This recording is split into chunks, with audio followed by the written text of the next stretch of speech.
بسم اللہ الرحمن الرحیم۔ سب سے پہلے عبارت سنیے۔ حکایت نمبر 10۔ ملک زوزن را خواجہ بود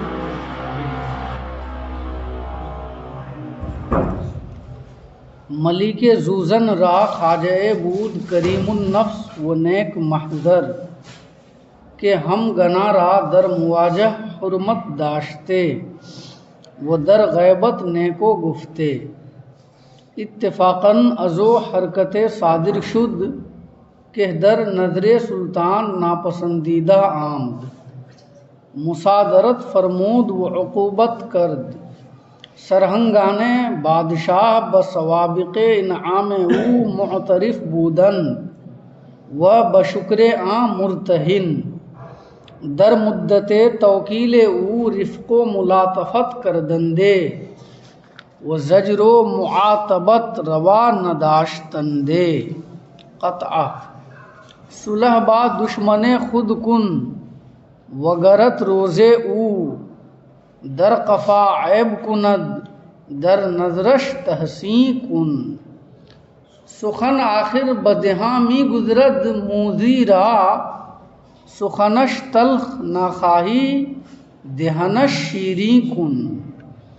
آنچہ مضمون خطاب ملک بود از عہدہ باز ازاں بدر عام و ببقیت در زنداں بماند۔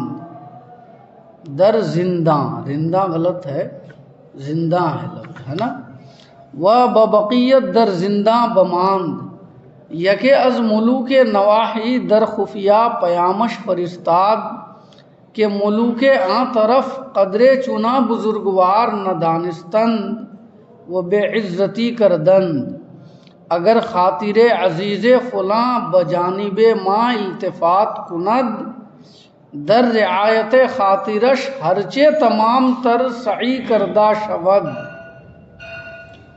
کہ آیان این مملکت بدیدار و مفتقر اند و بجواب این حروف منتظر۔ حکایت لمبی ہے، یہیں تک کا پہلے ترجمہ دیکھیے۔ ملک زوزن را خواجہ بود کریم النفس نیک محضر۔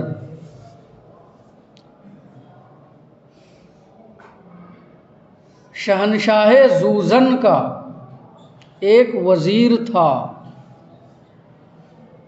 شریف طبیعت نیک خصلت۔ خواجہ کا معنی وزیر، خواجہ کا معنی وزیر، حاکم، سردار، یہ سب معنی آتے ہیں خواجہ کے۔ یہاں ہم نے وزیر سے ترجمہ کیا، ٹھیک ہے۔ کریم النفس، کریم النفس کا معنی شریف طبیعت والا، شریف طبیعت والا۔ نیک محضر، نیک محضر کا معنی نیک خصلت والا۔ سمجھ میں آئی بات؟ کریم النفس شریف طبیعت والا، والا کہنا ضروری نہیں ہے، شریف طبیعت کا مطلب ہی ہوا شریف طبیعت والا آدمی، نہیں سمجھے؟ نیک محضر، نیک محضر کا مطلب نیک خصلت، یعنی نیک خصلت والا آدمی۔ خواجہ کا معنی وزیر، ٹھیک ہے۔ بادشاہ زوزن کا ایک وزیر تھا، شریف طبیعت نیک خصلت۔ زوزن خراسان کے علاقے میں ایک شہر کا نام ہے زوزن۔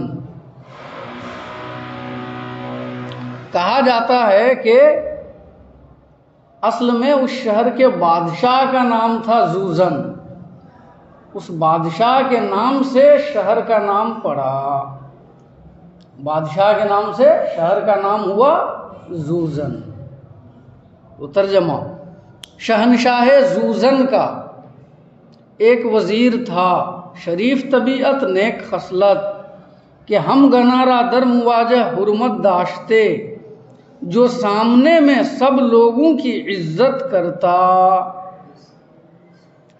جو سامنے میں سب لوگوں کی عزت کرتا۔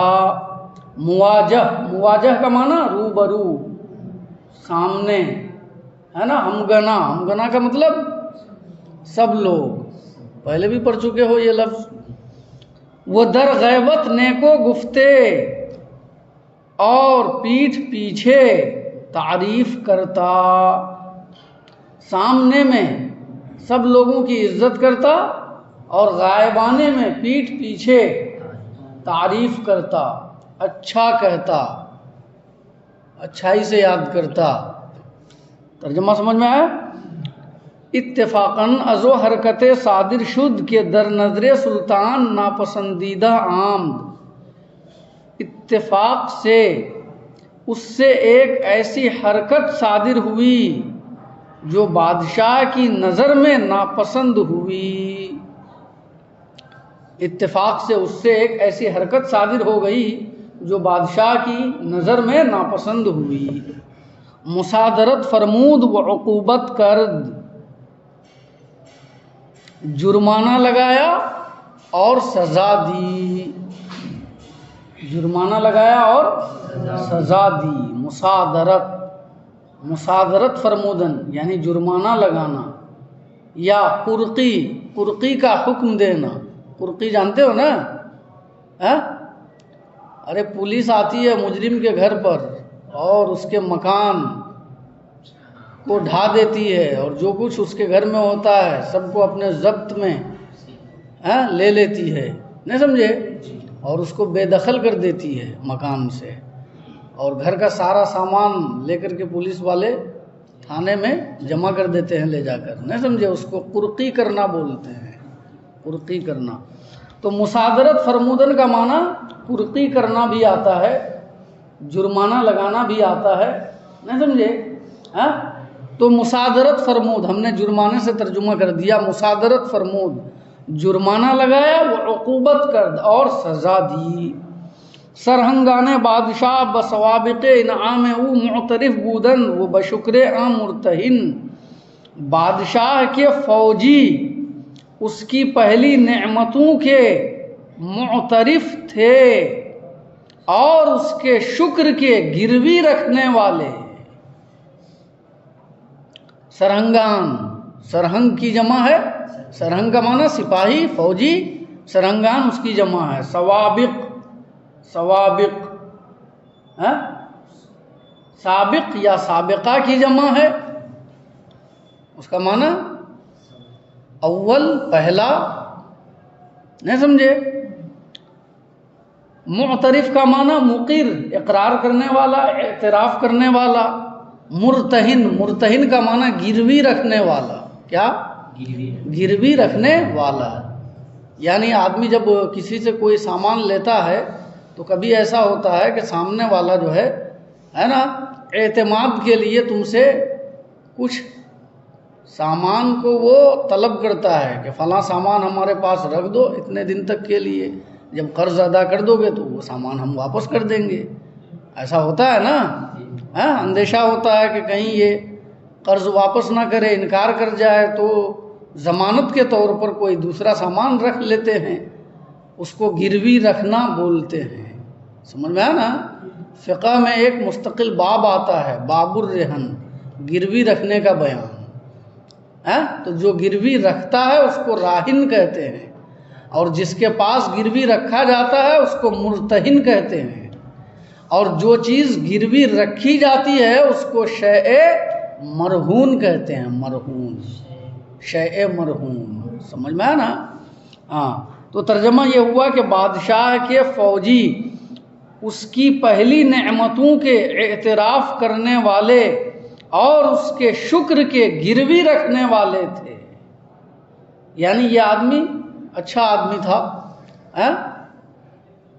سمجھ میں نا؟ لوگوں کو پریشان نہیں کرتا تھا، ستاتا نہیں تھا، تو لوگ اس کے برتاؤ سے بہت خوش رہتے تھے. تو جن فوجیوں کے حوالے کیا تھا اس کو، وہ فوجی جو ہے پہلے ہی سے اس کو اچھا سمجھتے تھے اور اس کی اچھائی کے معترف تھے، اس کو صالح اور نیک انسان جانتے تھے. تو ان لوگوں نے اس کے ساتھ اچھا برتاؤ کیا، نہیں سمجھے؟ وہی بتا رہے ہیں. بادشاہ کے فوجی اس کی پہلی نعمتوں کے اعتراف کرنے والے اور اس کے شکر کے گروی رکھنے والے تھے. در مدت توکیل او رفق و ملاطفت کردندے وہ زجر و معاتبت روا نہ داشتندے. اس کی سپردگی کے زمانے میں وہ لوگ نرمی اور مہربانی کرتے اور ڈانٹ ڈپٹ اور سزا دینا جائز نہیں سمجھتے. کون لوگ؟ یعنی بادشاہ کے فوجی اس کی سزا کے زمانے میں اس پر تشدد نہیں کرتے تھے، بلکہ اس کے ساتھ نرمی اور مہربانی سے پیش آتے تھے. سمجھ میں آیا نا؟ ایسا کیوں؟